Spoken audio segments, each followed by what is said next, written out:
Awesome, yes. Way easier. All right.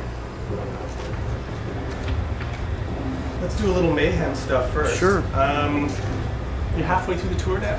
Yeah, I believe it's pretty much halfway, yeah, you know, more or less, right. What do you think is the biggest draw for Cannibal Corpse as a band, being on a bill like Mayhem?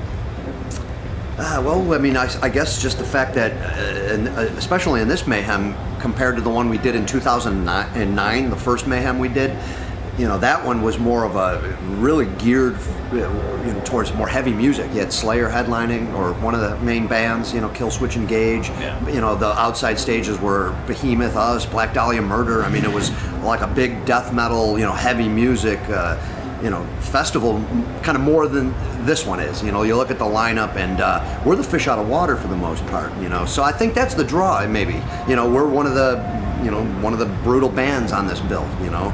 So I mean, because obviously a festival like this is definitely going to be more geared towards us gaining new fans and not really playing in front of our core audience, you know, like we would play on a normal headliner, where, you know, then everybody's coming out that's into death metal, into the band. So I can understand a lot of our fans not wanting to come to a show like this. We play 35 minutes, you know, there's maybe they look at it as really not any other bands to see because of the, you know, in that way. So yeah, that's you know, we're doing this, of course, to try to gain new fans. So you're the veteran band on this band.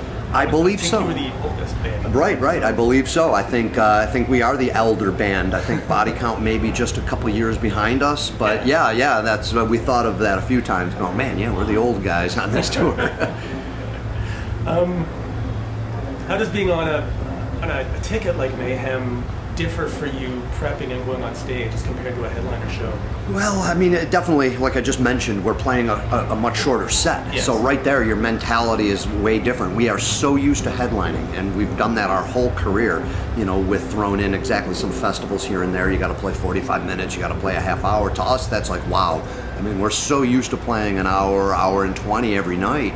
So when, you know, we just look at almost, this is like cake in a way. Wow, 8 songs, you know, we just get warmed up and we're done, you know. So I think in that way, you know, you have to you approach it differently, you know. Yeah, I mean, in a longer set, you're having to, you know, really space out, make sure, you know, you can make it through. So we're loving the short set, you know, being the old guys that we are these days. So yeah, and then the set list, of course, is a little more difficult when you have to bring it down to 8 songs, you know. I mean, it's hard enough doing the 20 headliner set, you know, with all the songs we have. So actually bringing it down to 8 was a little more difficult. I think we got a good set going, but nice. But yeah. Are you going to play any new material? No new material. That was another reason. There you go. With the only 8 songs and the 35 minutes, and we know the album's not even out for almost another 2 months at this point. It's, you know, we're definitely looking at as this as a building towards a new record, getting everyone excited, doing the pre-sales and everything at the show here. But yeah, we felt since only the 8 songs that we just wait until the album comes out before we play any of the new stuff. What are you prepared to talk about on A Skeletal Domain? Is there stuff that you're embargoing, or are you just, is it carte blanche? Whatever anybody asks us, I guess, you know. So really, I think everything's open at this point. What do you think Mark Lewis brought to the project? Well, I think you know, every producer is going to have their own little different way of doing things, and, you know, whatever their knowledge, their, you know, way of producing, their way of getting sounds and recording is going to be different, I think, over, you know, for everyone. So this was the first time kind of, yeah, of course, doing it with Mark, our first album and all that, and we're used to being in a studio. You know, that's the one main difference is Audio Hammer is not really a real studio in a sense, you know. But man, I think Mark did an amazing job. He brought some different things. The one thing I like to talk about that in my experience for what he did with me. You know, when we get in there, we're going to do the drums, of course, first and all that, and I'm prepared as can be. We're ready to go. And he was like, man, are these the sticks you're using? You know, I'm like, yeah, man, you know, this is what I've been using for a couple of years now, you know, and they're kind of a thin stick, but it's helping me out with speed. And he goes, man, if we can use a heavier stick, I think that would be great, because we can get more velocity, we can get more power out of your hitting and out of the strokes and out of the toms and all that. And so he's telling me this, we're about to start recording, you know. So I'm like, okay, you know, let's do it. Yeah, you're the producer. You know what's going on. I'm going to trust your opinions and trust. And I could have easily said, hey man, no, I've been using these sticks I've been practicing. I'm set and ready to go and using my weights. And when you're a drummer, any little thing messes you up, you know. So we basically just started tracking with these heavy sticks that I have never used or haven't used in a long time. I've been so used to these thin sticks. So I was like, man, this is going to be crazy. I mean, I didn't even get to practice once. Like, let me run through these songs a little bit. I mean, we kind of did the first night, I guess, just to kind of get warmed up. But it's, I mean, and I think it worked out great, really. I'm looking at the end product then, and how, you know, what he, just that little thing right there.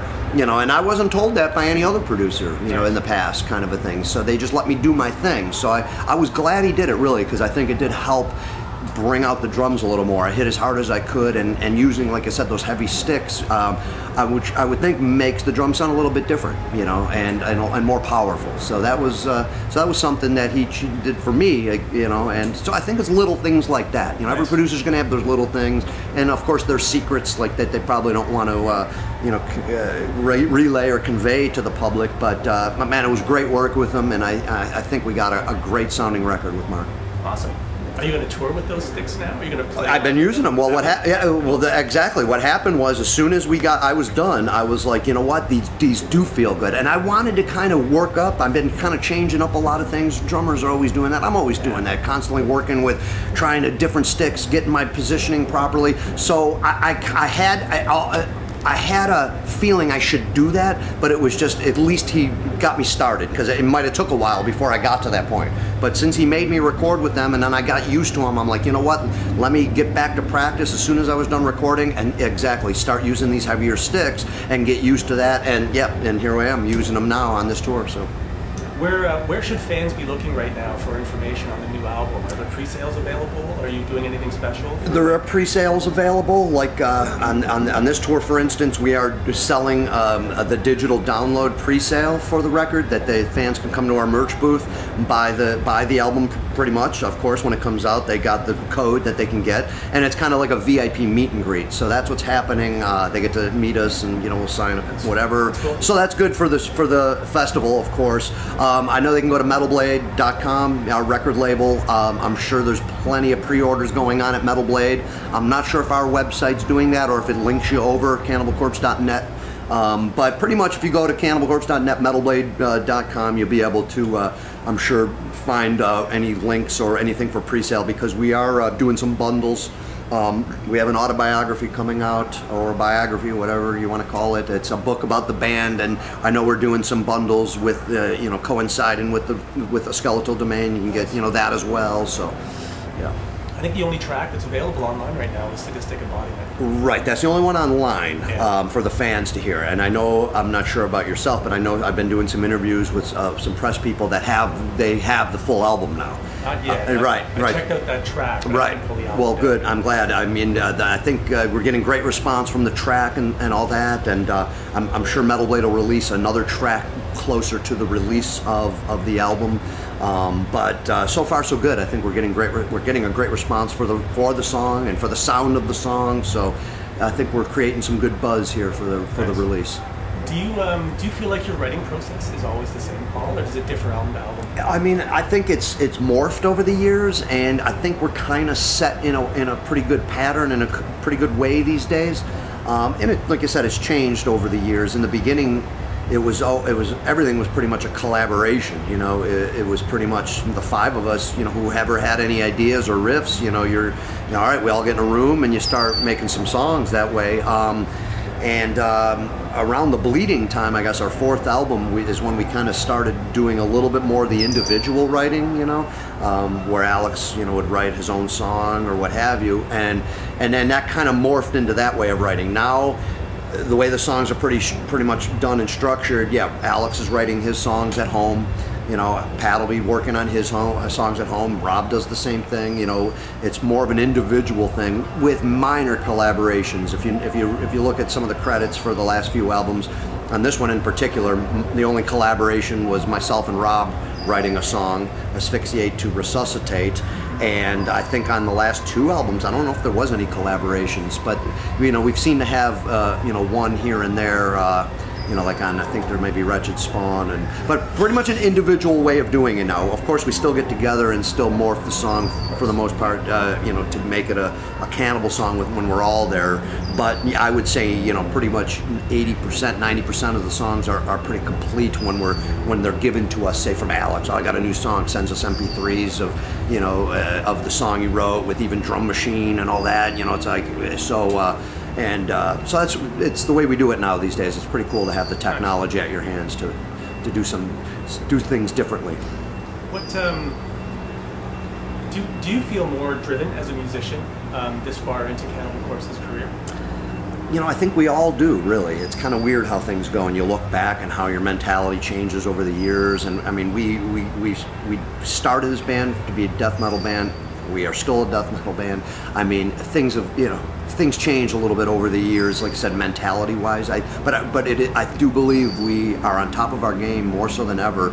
And I you know, it's hard to explain. I really just look at it as you get older, you start really, you know, thinking about these things more, you know, and yeah, looking at this whole album, how we went about it. I mean, and we go into every album, writing, trying to do our best, trying to make the best songs possible, fine-tuning.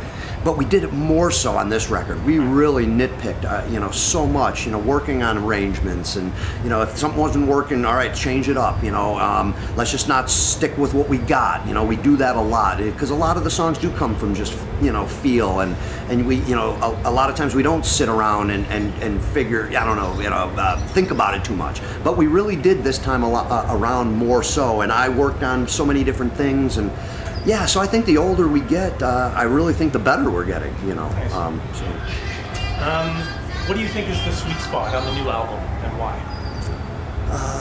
What do you mean by that? The bit that makes you smile when you listen to all the tracks together. Yeah, I mean, you know, really, I love the title track, Skeletal Domain, and that's, I think, why we ended up, you know, having a title track. You know, and usually you want a song that's pretty powerful, something that's pretty memorable. I mean, like I said, we try to do those with all the songs, you know. But man, I think a Skeletal Domain, I think that's one of Pat's best songs, and one of his great riff, you know, very memorable. And I mean, when I get to that song on the CD, it's fourth. I think it's fourth on the disc when I'm listening to it. It's like, you know, it's an epic song. So I think that ties it all in together. But like, it's hard to even, you know, I'll sit here and I can name all the songs. So I'm really proud of all of them. You know, you listen to all the songs, you're like, wow, this is great. This, man, you know, I'm pumped to hear that, to play that. So, but yeah, I mean, Skeletal Domain, I really dig that song. Awesome, man. I got times there.